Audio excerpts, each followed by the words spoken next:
សម្រាប់បងប្អូនដែលមានថ្នាក់ក្បាលពោះខាងក្រោមនេះក្បាលពោះក្រោមផ្ចិតយើងជាពិសេសស្ត្រីដែលសម្រាប់កូនហើយពីលំហាត់ប្រាណនេះបងប្អូនខ្ញុំនិយាយមែន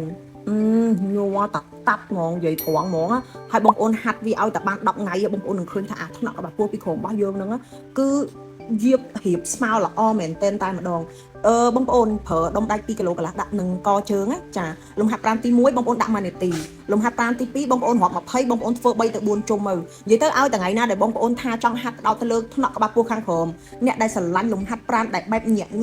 recommend ពីលំហាត់ប្រាណនេះមែនតែហ្មងខ្ញុំនិយាយមែនណាអ្នកដែលចូលចិត្តហាត់ប្រាណខ្លាំងចូលចិត្តឈឺអីកុំភ្លេចសាកពីលំហាត់ប្រាណនេះហើយ comment ខាងក្រោមឲ្យខ្ញុំដឹងផងថាក្រោយពីហាត់ហើយ